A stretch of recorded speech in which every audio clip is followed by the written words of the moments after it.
Waalaikumsalam Waalaikumsalam warahmatullahi warahmatullahi wabarakatuh. wabarakatuh. Ya, sebenarnya makasih ya udah pada datang di Meet pada hari ini. Oke. eh kita oh ya, sebelumnya kami dari kelompok berapa kita teh? 43 ya? 43. 43. 43. Kami dari kelompok 43. eh Rencananya tuh minggu kemarin ngerencanain untuk buat yang namanya tuh apa ya, face detection gitu. Face detection, dan di sini udah ada rekan saya juga, ada Pijay, ada Pak Rizky Syafaat, ada Muhammad Raji, ada Titan. Halo. Udah ada pembagiannya juga, kerjanya apa aja. Mungkin langsung aja dari yang pertama, dari Rizky Syafaat ngejelasin tentang apa ya, sampai ini ya, kemarin sampai apa Pak? Sampai ini model API. Oke, build model ya, API. Oke deh, mangga Pak. Ya udah langsung aja ya. Kan kita tuh sekarang bikin project yang namanya buat deteksi orang yang pakai masker atau enggak. Terus inputnya data itu pun dari menggunakan file gambar. Jadi file gambarnya ntar dibagi dua, ada orang yang pakai masker sama yang enggak. Jadi si programnya itu ntar bakal ngedeteksi penggunaan masker dari orang yang ada di gambar tersebut. Dari yang pertama itu kan ada di Google Colab-nya itu ada library ya kan. Kan di scroll sedikit kan. Boleh ke bawah. Ya dikit aja. Kelebihan dikit. Nah ada. Nah yang di pertama itu kan ada import library gitu kan. Nah di program yang kita buat tuh ntar kita ngebutuhin macam-macam import. Yang pertama tuh ada import dari library TensorFlow ya. TensorFlow itu nanti buat ANN. Jadi di AI itu, di Artificial Intelligence tuh sering digunain si TensorFlow ini buat buat computational framework lah untuk membangun model machine learning kayak neural network gitu.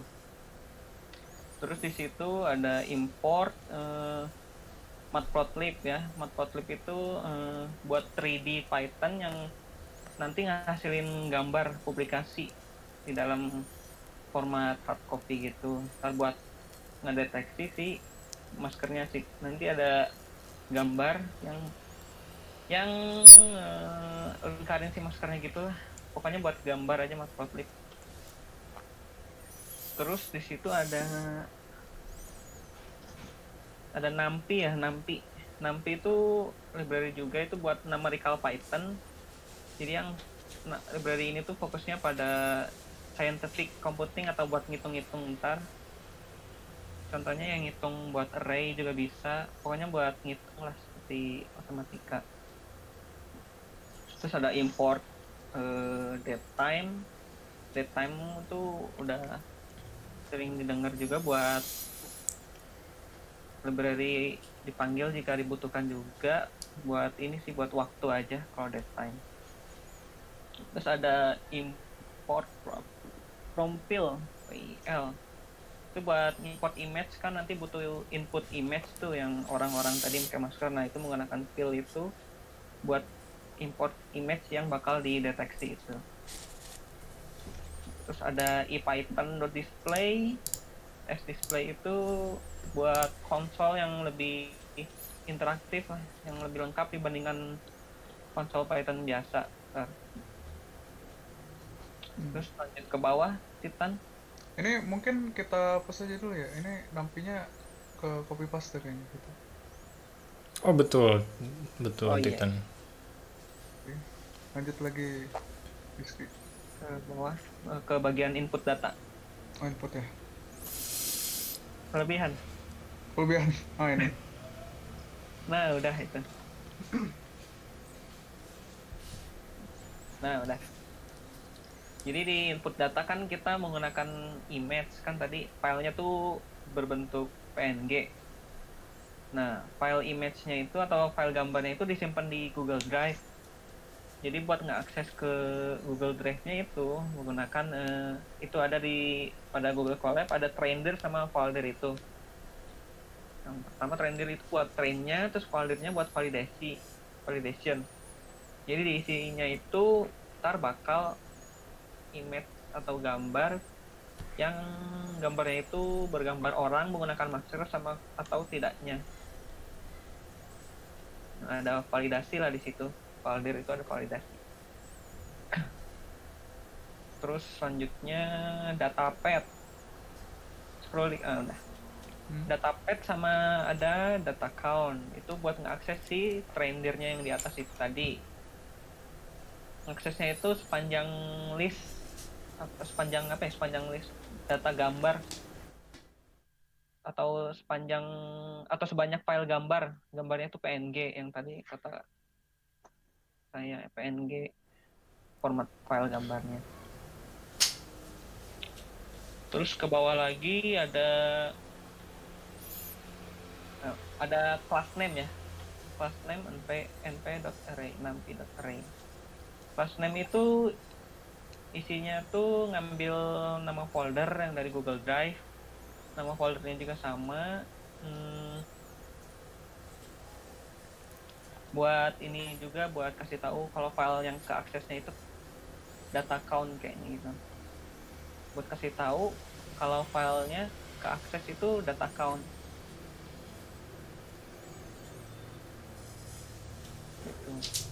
Suara saya didengar kan bisa? Ada.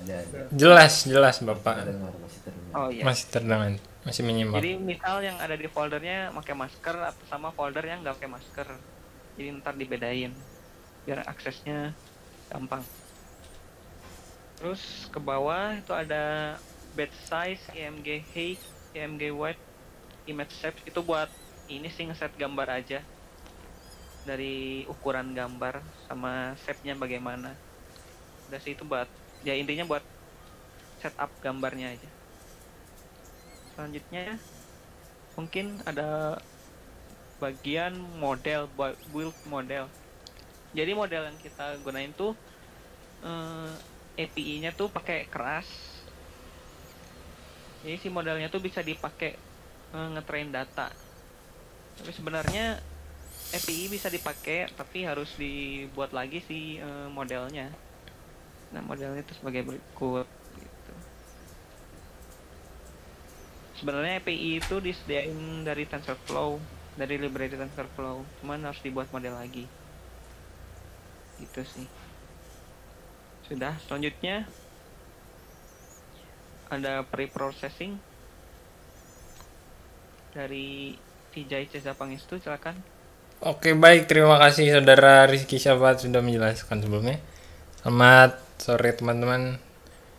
Ya, saya kan simpel saja mungkin menjelaskan pre-processing data. Apa sih itu pre-processing data? Jadi adalah sebuah proses manipulasi data set dulu sebelum diinput ke dalam si modelnya.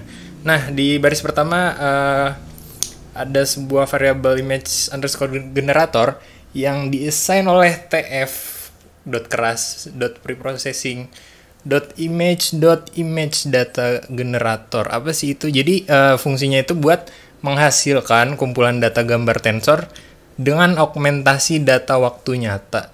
Nah, di dalam parameternya itu ada rescale 1.255. Itu tuh kayak skala ulang. Jadi nilai yang akan kita gunakan tuh untuk mengalihkan data sebelum pemrosesan lainnya. Jadi gambar asli kita terdiri dari koefisien RGB dalam 0 hingga 255. Tetapi nilai tersebut akan terlalu tinggi untuk diproses.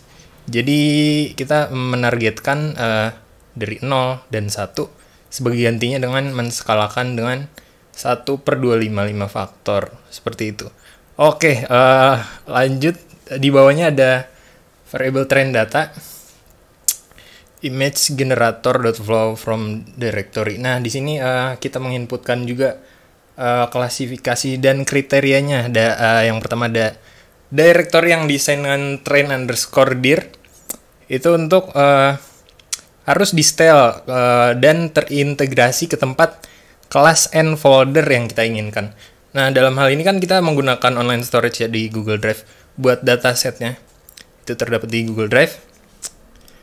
Langsung lalu ada batch size ya. Batch size juga desain dengan batch size Boleh ke atas Bapak Titan.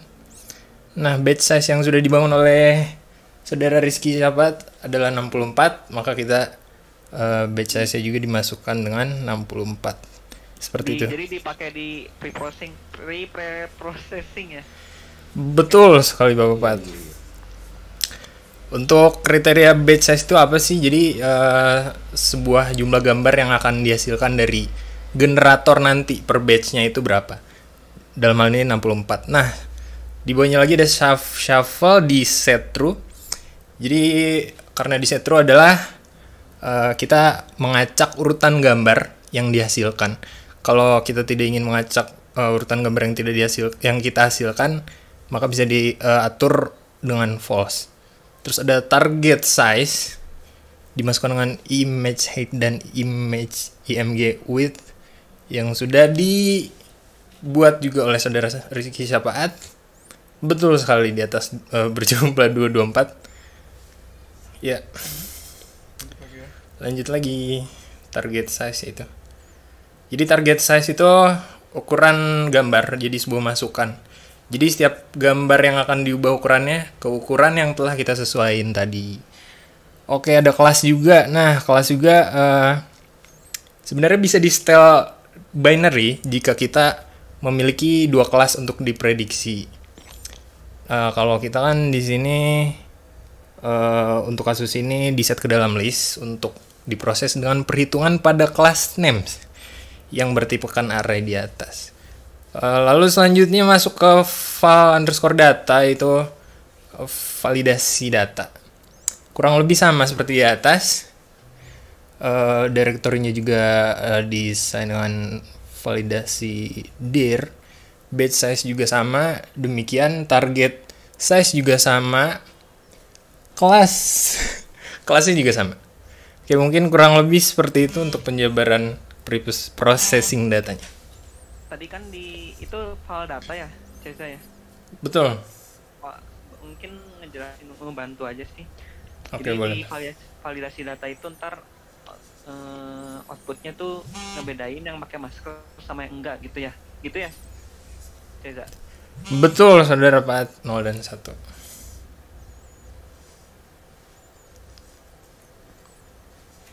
Paling itu aja ya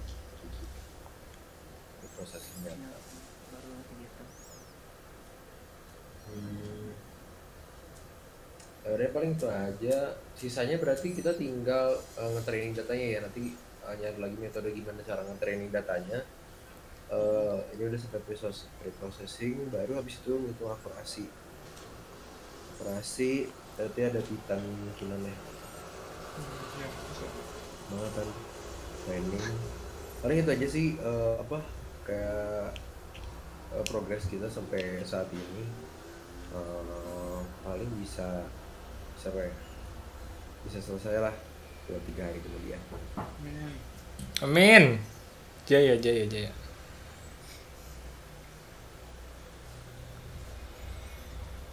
Oke, ya udah paling sekian dulu dari kami tentang progres proyek kami tentang Facemask.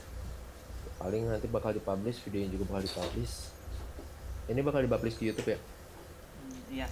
Ini YouTube, oke. Udah paling itu aja. Sekian kami dari kelompok 4. Saya sendiri Juli Darwidanto Harahap. 43. Saya Titan Genta Salata. Saya Rizky Syafaat. Saya Vijay Jasa Pangestu. Saya Raji. Ya, itu kami dari kelompok 43. Sekian, wassalamualaikum warahmatullahi wabarakatuh. Waalaikumsalam warahmatullahi wabarakatuh.